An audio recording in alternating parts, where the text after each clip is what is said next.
Oil ಹಾಕ್ತಾ ಇದ್ದೀವಿ ಸ್ವಲ್ಪ. ಮೇಡಮ್ ಅದು ಸ್ವಲ್ಪ ಅಲ್ಲ ಮೇಡಮ್. ಸೊ ನಾವು 1 kg ಚಿಕನ್ಗೆ ಹಾಕ್ತಾ ಇರೋದು ಬೇದ್ರೆಸ್ ಗರಂ ಮಸಾಲ ಸ್ವಲ್ಪ, ಈರುಳ್ಳಿ ಸ್ವಲ್ಪ, ಬೆಳ್ಳುಳ್ಳಿ ಸ್ಲೈಸ್, ಮೆಂತ್ಯ ಸೊಪ್ಪು, ಬೆಳ್ಳುಳ್ಳಿ ಶುಂಠಿ ಪೇಸ್ಟ್, ಸ್ವಲ್ಪ ಹಸಿಮೆಣಸಿನ್ಕಾಯಿ, ಬೇದ್ರೆಸ್ ಗರಂ ಮಸಾಲ, ಟೊಮೆಟೊ ಹಾಕ್ತಾ ಇದ್ದೀನಿ. ಸ್ವಲ್ಪ ಈರುಳ್ಳಿ ಮತ್ತು ಬೆಳ್ಳುಳ್ಳಿ. 1 kg ಚಿಕನ್ಗೆ ನಾನು ಒಂದು 3 ಇಂದ 4 ಈರುಳ್ಳಿ ತೊಗೊಂಡಿದ್ದೀವಿ.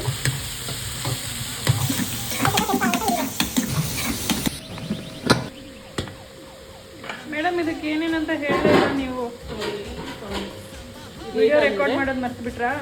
ಇದೇನಾದರೆ ಚಿಕನ್ ವಾಶ್ ಮಾಡಿ ಬೇದ್ರೆಸ್ ಖಾರದ ಪುಡಿ ಮತ್ತು ಸ್ವಲ್ಪ ಸಾಲ್ಟ್, ಅರಿಶಿನ ಹಾಕಿ ಬೇಯಿಸ್ಕೊಂಡಿದ್ದೀವಿ. ನೀರು ಸ್ವಲ್ಪ ಕೂಡ ಹಾಕಬಾರ್ದು. ಸೊ ಅದೇ ಏನು ಹಾಕಿಲ್ಲ. ಸೊ ಅದೇ ಎಣ್ಣೆ ಬಿಟ್ಕೊಳ್ಳುತ್ತೆ ಮತ್ತು ನೀರು ಬಿಟ್ಕೊಳ್ಳುತ್ತೆ ಈ ಥರ. Okay, so this is without water and without oil. Okay. 1 kg ಚಿಕನ್ಗೆ 2 spoon ಬೆಳ್ಳುಳ್ಳಿ ಶುಂಠಿ ಪೇಸ್ಟು, ಇದು ಕೂಡ ನಾವೇ ಮಾಡ್ಕೊಳ್ಳೋದು. ಸೊ ನೀವು ಯೂಸ್ ಮಾಡೋದೆಲ್ಲ ಹೋಮ್ ಮೇಡ್? ಯಾ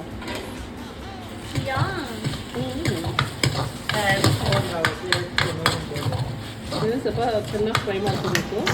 ಸ್ವಲ್ಪ ಸಿಹಿ ವಾಸನೆ ಹೋಗೋವರೆಗೂ. ಈ ಗೊಜ್ಜು ಬಿಸಿ ಬಿಸಿ ರೈಸ್ಗೆ, ಚಪಾತಿಗೆ, ಇಡ್ಲಿಗೆ ತುಂಬ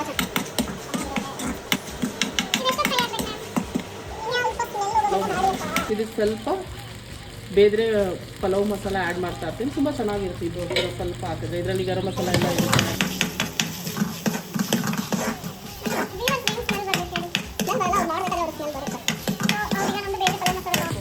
ನೆಕ್ಸ್ಟ್ ಇದು ಟೊಮೆಟೊ ಪೇಸ್ಟ್, ಸ್ವಲ್ಪ 3 ಟೊಮೆಟೊ ಹಾಕೊಂಡಿದ್ದೀನಿ 1 kgಗೆ.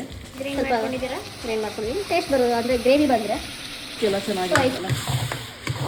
ಸೊ ಗ್ರೇವಿ ಬರೋಕ್ಕೋಸ್ಕರ ನೀವು ಟೇಸ್ಟ್ ಕೂಡ ಇರುತ್ತೆ. ಪುಡಿ ಹಾಕ್ತಾ ಇದ್ದೀವಿ. ಇದರಲ್ಲಿ ಧನಿಯಾ ಮತ್ತು ಇದು ಬ್ಯಾಡಗಿ ಮೆಣಸಿನ್ಕಾಯಿ ಎಲ್ಲ ಮಿಕ್ಸ್ ಇರುತ್ತೆ. ಇದು ಎಷ್ಟು ಟೀ ಸ್ಪೂನ್ ಇದು? ಇದು ನಾನು ಚಿಕನ್ ಬೇಯಿಸೋದು ಸ್ವಲ್ಪ ಹಾಕಿದ್ದೀನಿ. ಇಲ್ಲಿ ಖಾರಕ್ಕೆ ತಕ್ಕಷ್ಟು ಹಾಕೊಳ್ತೀವಿ ಅಷ್ಟೇ. ನಾನು ಇದು ಸ್ವಲ್ಪ ಗ್ರೀನ್ ಚಿಲ್ಲಿ ಹಾಕಿರೋದ್ರಿಂದ ಇದು ಸ್ವಲ್ಪ ನಾನು ಚಿಕನ್ ಬೇಯಿಸೋಕೆ ಉಪ್ಪು ಹಾಕಿದ್ದೀನಿ. ಅದಕ್ಕೆ ನಾನು ಈ ಗೊಜ್ಜಿಗೋಸ್ಕರ ಸ್ವಲ್ಪ ಉಪ್ಪು ಹಾಕ್ತಾ ಇದ್ದೀನಿ.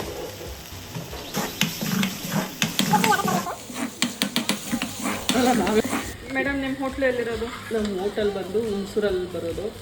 ಯಾಕಂದರೆ ಬರಲ್ಲ ಅದು, ನಾವೇ ಹುಣಸೂರು ಬೇರೆ ಕಿಚನ್ಗೆ ಹೋಗಬೇಕು. ಇಂಡಿಯನ್ ಗ್ಯಾಸ್ ಪಕ್ಕ ಬರುತ್ತೆ. Old BM road, Hunsur. ಇದಕ್ಕೆ ಚಿಕನ್ ಆ್ಯಡ್ ಮಾಡ್ತಾ ಇದ್ದೀನಿ. ಚಿಕನ್ ಸ್ವಲ್ಪ ಜಾಸ್ತಿ ಬೇಯಿಸ್ಕೊಂಡ್ಬಿಟ್ಟಿದ್ದೀವಿ. ಯಾಕೆ ಆಗಿ ಆಗೋಯ್ತು ಅದು, ಯಾಕಂದರೆ ಬೇರೆ ಆರ್ಡರ್ ಪಾರ್ಸಲ್ಸ್ ಬಂದಿತ್ತು. ಆ ಕಡೆ ಗಮನ ಕೊಟ್ಬಿಟ್ಟು ಈ ಕಡೆ ಸ್ವಲ್ಪ ಇದು ಮಾಡಿಕೊಂಡು ಇಷ್ಟು ಚಿಕನ್ ಬೇಯಿಸ್ಕೊಳ್ಳೋಕೆ ಹೋಗಬೇಡಿ. 1 ವಿಷಲ್ ಬಂದರೆ ಸಾಕು. ಅದಕ್ಕೆ ಸ್ವಲ್ಪ ಅದ್ರ ಜ್ಯೂಸ್ ಇರುತ್ತೆ, ಅದನ್ನು ಹಾಕ್ಕೊಡ್ತಾ ಇದ್ದೀನಿ. ತುಂಬ ಬೆಂದಿದೆ, ಅದಕ್ಕೆ ಇವಾಗ ಕೇರ್ಫುಲ್ಲಾಗಿ ಮಾಡ್ತೀನಿ. ಬಟ್ ವೈಟ್ ರೈಸ್ಗೆ ತುಂಬ ಚೆನ್ನಾಗಿರುತ್ತೆ ಅಲ್ವಾ? ಚೆನ್ನಾಗಿರುತ್ತೆ ಅಂತ ಚಿಕನ್ ಒಂದು ಸ್ವಲ್ಪ ಇಷ್ಟು ಬೇಯಿಸಬಾರ್ದು.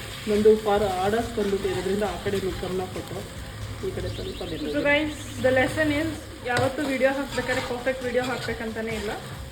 ನಾವು ಕಲ್ತಿರೋ ಬುದ್ಧಿಯಿಂದ ನಾವು ಮಾಡಿರೋ ಮಿಸ್ಟೇಕ್ಸು ತೋರಿಸ್ಬೇಕು. ಬಟ್ ಸ್ಟಿಲ್ ತುಂಬ ಚೆನ್ನಾಗಿ ಬಂದಿದೆ. ತುಂಬ ಚೆನ್ನಾಗಿದೆ, ಯಾಕಂದರೆ ಚಿಕನ್ ಚೆನ್ನಾಗಿ ಬೆಂದಿದೆ ಅಲ್ಲ. ಅಷ್ಟು ಏನಿದಿಲ್ಲ. ಇವರೇ ನಮ್ಮ ಶೆಫು. ಬೆಳಗ್ಗೆ 4 o'clock ಇದೇ ಅವತಾರದಲ್ಲಿರೋದು ನಾನು. ಇವತ್ತು ಸಂಡೇ ಅಂತ 4 o'clock ಇಲ್ಲ, ಇವತ್ತೊಂದು ಆರ್ಡರ್ ಇತ್ತು. ಹಾಗಾಗಿ ಅವರು ಸೊ ಇವತ್ತು 6:30 ಬೇಕು ಅಂತ ಹೇಳಿದರು. ಕರೆಕ್ಟ್. 30 ಫುಲ್ ಮಟನ್ ಪಲಾವ್ ಇತ್ತು. ಸೊ ಅದು ಕೊಡಬೇಕಂದ್ರೆ ಬೆಳಗ್ಗೆನೇ ಬಂದು ಫ್ರೆಶ್ ಆಗಿ ಮಾಡ್ಕೋಬೇಕಲ್ವ. ಸೊ 4 o'clock 4:30 ಅಷ್ಟರೊಳಗಿದ್ವಿ ಅಲ್ಲ ಹೋಟ್ಲಲ್ಲಿ. This is what we are doing. But still we are trying to do blogging. ಇನ್ ಬಿಟ್ ಸಾಲ್ಟ್ ಕಮ್ಮಿ ಇದೆ, ಸ್ವಲ್ಪ ಸಾಲ್ಟ್ ಹಾಕ್ತಾ ಇದ್ದೀನಿ. ಈಗ ಸ್ವಲ್ಪ ಕೊತ್ತಂಬರಿ ಸೊಪ್ಪು, ಕೊತ್ತಂಬರಿ ಸೊಪ್ಪು ಅಂತಾರೆ, ಸಾಂಬಾರು ಸೊಪ್ಪು ಅಂತಾರೆ. ಸೊ ನಿಮ್ಮ ಕಡೆ ಏನಂತಾರೆ ಅದು ಹಾಕಿ.